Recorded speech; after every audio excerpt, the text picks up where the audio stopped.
Kasih Yesus indah dalam hidupku,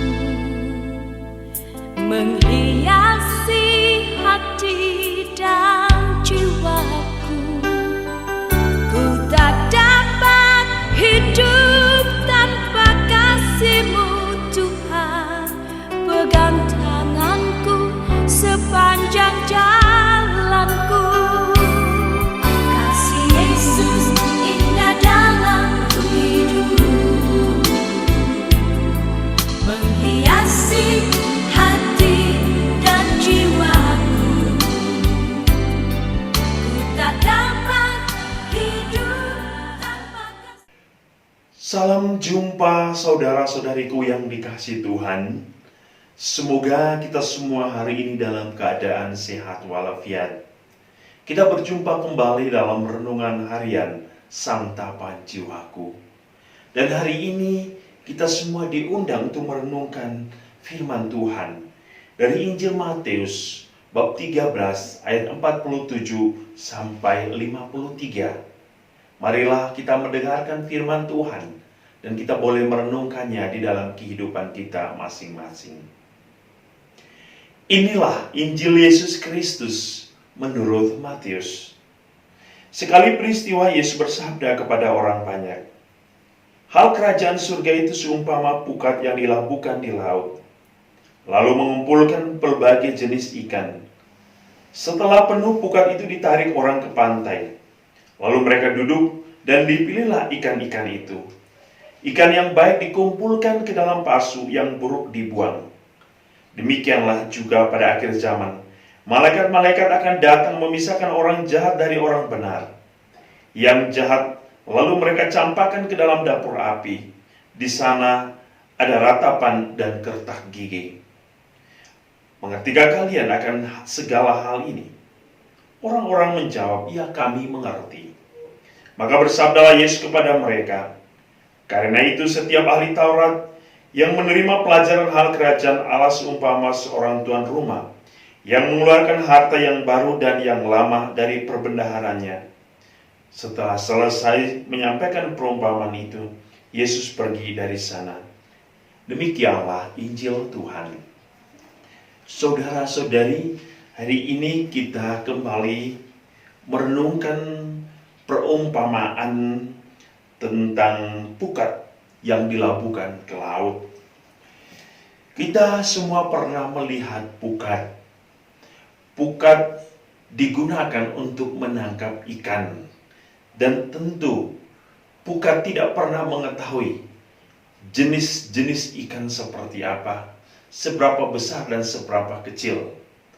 Yang terpenting, pukat senantiasa ditempatkan di dalam laut dan di dalam kedalaman dari laut itu sendiri, agar seorang nelayan bisa mendapatkan ikan yang banyak dan juga ikan yang diharapkan adalah ikan yang besar. Demikian pula saudara-saudari, kalau kita mendengar hari ini, lautan merupakan gambaran dunia dan bukan adalah gambaran gereja. Gereja senantiasa masuk ke dalam kehidupan dunia ini.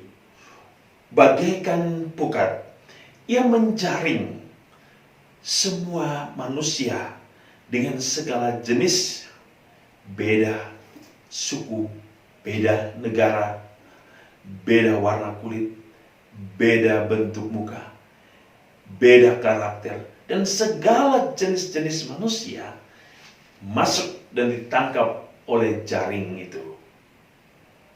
Namun kita harus mengerti juga bahwa di dalam gereja akan terdiri dari dua tipe orang. Orang-orang yang berdosa dan orang-orang suci. Dan gereja menampung, gereja menerima semua tipe manusia ini.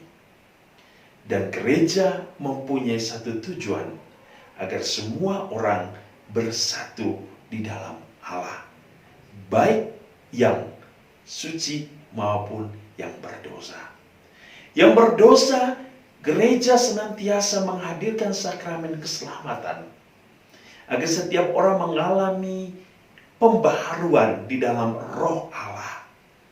Pembaharuan yang menyucikan manusia, pembaharuan yang merubah manusia lama menjadi manusia baru.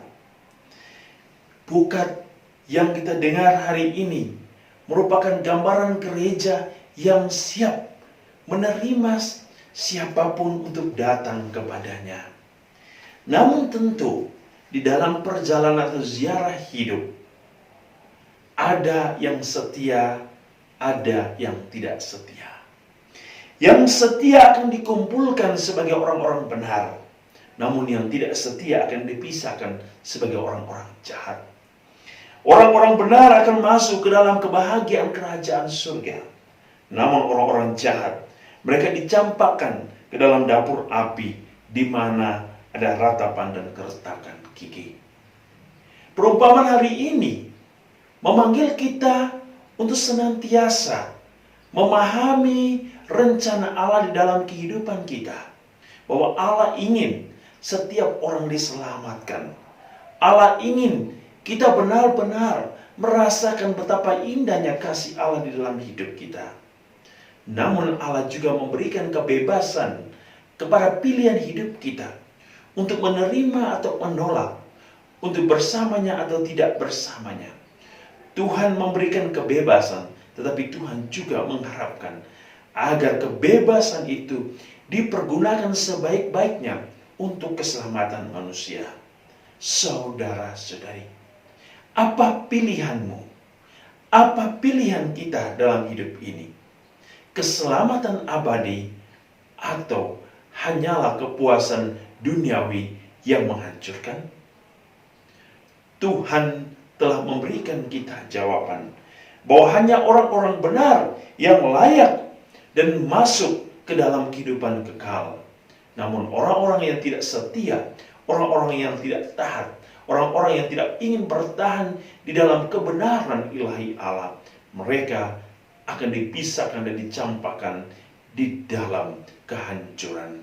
Maka marilah saudara-saudari, hari ini kita harus berani untuk menentukan hidup kita, untuk meninggalkan kemanusiaan lama kita dan memasuki suatu kehidupan baru bersama Allah, kehidupan di mana ada kebahagiaan sejati. Semoga Tuhan yang Maha Kasih, Tuhan yang Maha Baik akan selalu bersama kita, menuntun kita sampai kepada kehidupan yang kekal dengan berkat-Nya yang berlimpah. Dalam nama Bapa dan Putra dan Roh Kudus. Amin.